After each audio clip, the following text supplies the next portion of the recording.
Assalamualaikum warahmatullahi wabarakatuh.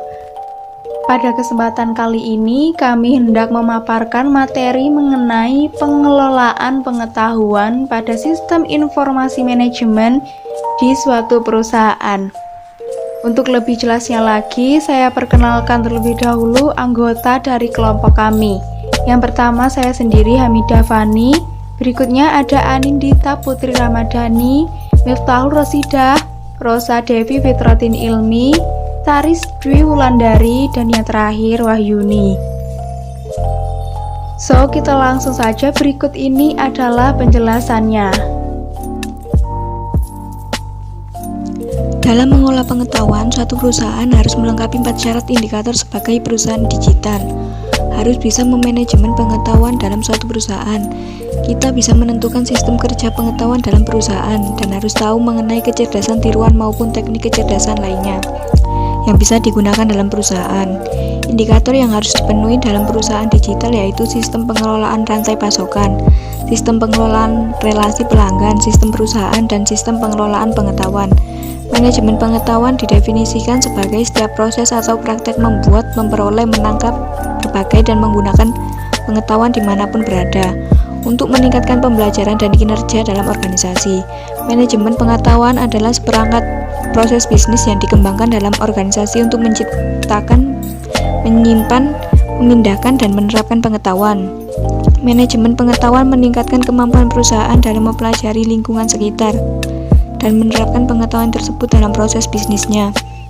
Pengetahuan merupakan aset produktif dan strategis yang sentral dalam perekonomian informasi di zaman ini dan merupakan sumber keunggulan kompetitif yang potensial. Dengan pengetahuan, perusahaan akan lebih efektif dan efisien dalam memanfaatkan sumber dayanya yang terbatas. Tanpa pengetahuan, perusahaan akan kurang efektif dan efisien serta terancam gagal. Oleh karena itu, perusahaan perlu program manajemen pengetahuan. Pemerolehan dari pengetahuan. Organisasi memperoleh pengetahuan melalui beberapa cara, tergantung pada jenis pengetahuan yang dicarinya. Sistem manajemen pengetahuan yang pertama mencoba membangun pusat data yang berisi dokumen, laporan, presentasi, dan praktek. Sistem ini kemudian dikembangkan untuk menyertakan dokumen tidak terstruktur seperti email. Penyimpanan pengetahuan. Setelah berbagai dokumen, pola, dan aturan pakar terkumpul, data tersebut harus disimpan sehingga dapat diambil kembali dan digunakan oleh para karyawan. Penyimpanan pengetahuan umumnya melibatkan proses pembuatan basis data. Sistem manajemen dokumen mengubah data ke dalam bentuk digital, menyusun indeks, dan menandai dokumen-dokumen yang diperlukan berdasarkan kerangka kerja yang koheren dengan bentuk akhirnya suatu basis data yang dapat menyimpan berbagai dokumen. Penyebaran pengetahuan. Portal, email, pesan instan, dan teknologi mesin pencari telah ditambahkan ke dalam serangkaian teknologi kolaborasi dan sistem perkantoran yang digunakan untuk berbagai agenda, dokumen, data, dan grafik. Penerapan pengetahuan. Agar investasi yang ditanamkan tidak terbuang sia-sia, pengetahuan baru harus dimasukkan ke dalam proses bisnis dan sistem aplikasi yang penting, termasuk aplikasi perusahaan yang mengelola proses bisnis internal dan hubungannya dengan luar. Sistem manajemen pengetahuan keseluruhan perusahaan. Sistem ini menggunakan sejumlah teknologi untuk menyimpan dokumen terstruktur dan tidak terstruktur, mencari keahlian karyawan, mencari informasi, menyebarkan pengetahuan, serta menggunakan data dari aplikasi perusahaan dan sistem perusahaan yang penting lainnya. Kadangkala manajer membutuhkan informasi berbentuk dokumen yang tidak benar-benar terstruktur seperti email dan lain-lain. Pengetahuan ini disebut pengetahuan semi terstruktur. Pusat penyimpanan pengetahuan adalah kumpulan pengetahuan internal dan eksternal yang berada dalam satu lokasi untuk efisiensi pengelolaannya dan penggunaannya. Lalu yang berikutnya, sistem kerja pengetahuan. Sistem kerja pengetahuan atau SKP adalah sistem yang dikembangkan khusus untuk para teknisi, ilmuwan, dan para pekerja di bidang pengetahuan lainnya yang bertugas memperoleh dan menciptakan pengetahuan baru bagi perusahaan mereka. Perusahaan juga memiliki sistem khusus bagi para pekerja pengetahuan untuk membantu membuat pengetahuan baru dan menjamin bahwa pengetahuan ini terintegrasi secara tepat dalam bisnis. Sistem ini memerlukan akses yang mudah ke basis pengetahuan eksternal, misalnya perangkat keras komputer yang canggih yang dapat mendukung keranti lunak dengan banyak grafis, analisis, manajemen dokumen, kemampuan komunikasi, dan antarmuka yang user-friendly. Aplikasi sistem kerja pengetahuan secara umum dibagi menjadi 3, yaitu yang pertama adalah desain berbantuan komputer atau computer-aided design, yang membuat proses penciptaan dan revisi rancangan menjadi otomatis dengan menggunakan komputer dan peranti lunak grafis yang rumit. Sistem ini berguna bagi para insinyur, perancang grafis, dan manajer pabrik dalam memberikan kendali yang lebih tepat mengenai rancangan industri dan pabrikasi. Lalu yang kedua adalah sistem realitas virtual yang memiliki kemampuan visualisasi, penerjemahan, dan simulasi yang jauh melebihi sistem desain dengan bantuan komputer. Sistem ini berguna bagi para perancang grafis, arsitek, insinyur, dan pekerja medis dalam menciptakan objek-objek fotorealistik dan simulasi yang presisi. Lalu aplikasi sistem kerja pengetahuan yang terakhir adalah workstation investasi khusus pada industri keuangan untuk mendayagunakan pengetahuan dan waktu dari para pialang, pedagang, dan manajer portofolio. Pekerja pengetahuan dan pekerja pengetahuan. Pekerja pengetahuan meliputi arsitek, ilmuwan, dan insinyur yang bertugas menciptakan pengetahuan dan informasi bagi organisasi. Pekerjaan pengetahuan melakukan 3 peran kunci yang sangat penting bagi organisasi dan manajer yang bekerja dalam organisasi. 1. Menjaga aliran pengetahuan dalam perusahaan seiring dengan perkembangan perusahaan dalam teknologi. 2. Bertugas melayani sebagai konsultan internal mengenai pengetahuan khusus mereka berbagai perubahan yang terjadi dan kesempatan yang muncul. 3. Bertindak sebagai agen perusahaan, mengevaluasi, merintis, dan mendukung proyek perubahan. Persyaratan sistem kerja pengetahuan.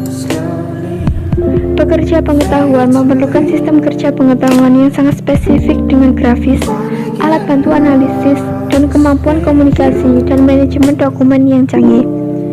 Sistem ini memerlukan kekuatan komputasi yang mendasar untuk menangani grafik-grafik yang rumit atau kompleks yang dibutuhkan oleh pekerja pengetahuan. Berikut ini adalah teknik cerdas yang digunakan. Kecerdasan tiruan. Organisasi menggunakan teknologi kecerdasan tiruan untuk menangkap pengetahuan individu dan kolektif dan untuk mengodifikasi serta memperluas basis pengetahuan. Kecerdasan tiruan atau disebut juga artificial intelligence adalah upaya untuk mengembangkan sistem berbasis komputer, baik perangkat keras maupun perangkat lunak, yang berperilaku seperti manusia.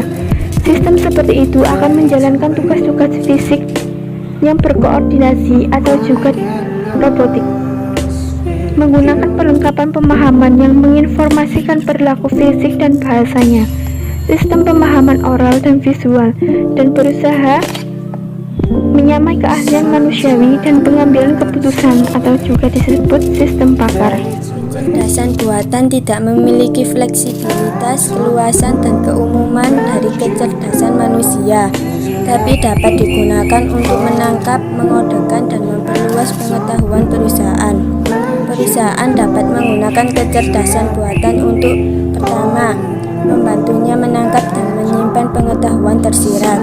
Kedua, menemukan pengetahuan. Ketiga, menghasilkan solusi bagi masalah tertentu yang terlalu besar dan kompleks untuk dianalisa oleh manusia. Dan keempat, membantu perusahaan mencari dan menyaring informasi. Menangkap pengetahuan. Sistem ahli.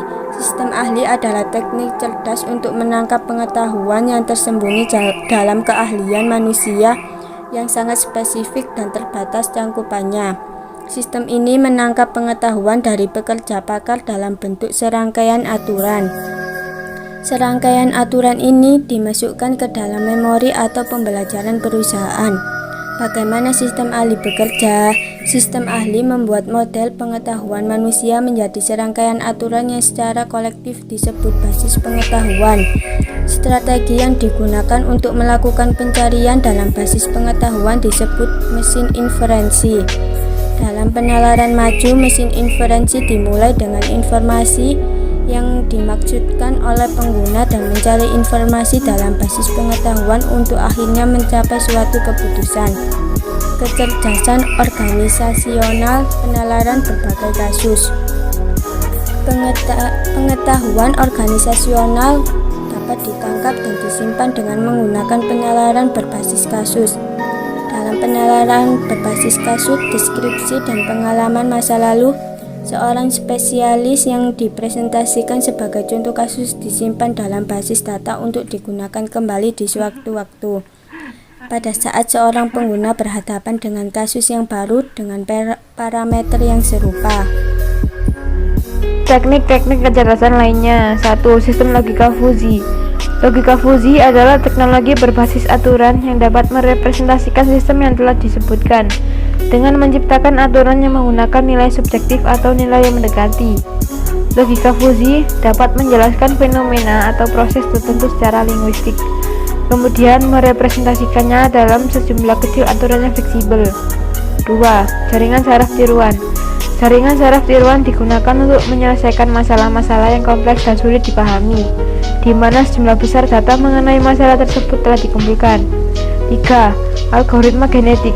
Algoritma genetik berguna untuk mendapatkan solusi optimal untuk masalah spesifik dengan memeriksa jumlah besar kemungkinan solusi untuk masalah tersebut. 4. Sistem alhibrida. Algoritma genetik, logika fuzi, jaringan saraf tiruan, dan sistem ahli dapat diintegrasikan menjadi aplikasi tunggal untuk mengambil manfaat dari fitur-fitur terbaik teknologi tersebut. Sistem seperti ini disebut sistem kecerdasan buatan hibrida. 5. Agen intelijen. Agen intelijen adalah program peranti lunak yang bekerja di latar belakang tanpa intervensi manusia secara langsung untuk menjelaskan tugas-tugas yang spesifik, berulang, dan dapat diprediksi. Aplikasi pemodelan berbasis agen telah dikembangkan untuk memodelkan tingkah laku konsumen, pasar saham, dan rantai pasokan serta untuk memprediksi penyebaran wabah penyakit. Oke, sekian presentation dari kami. Kami mohon maaf sebesar-besarnya jika ada kurang dan lebihnya. Semoga materi yang kami sampaikan ini dapat bermanfaat untuk kita semua. Wassalamualaikum warahmatullahi wabarakatuh.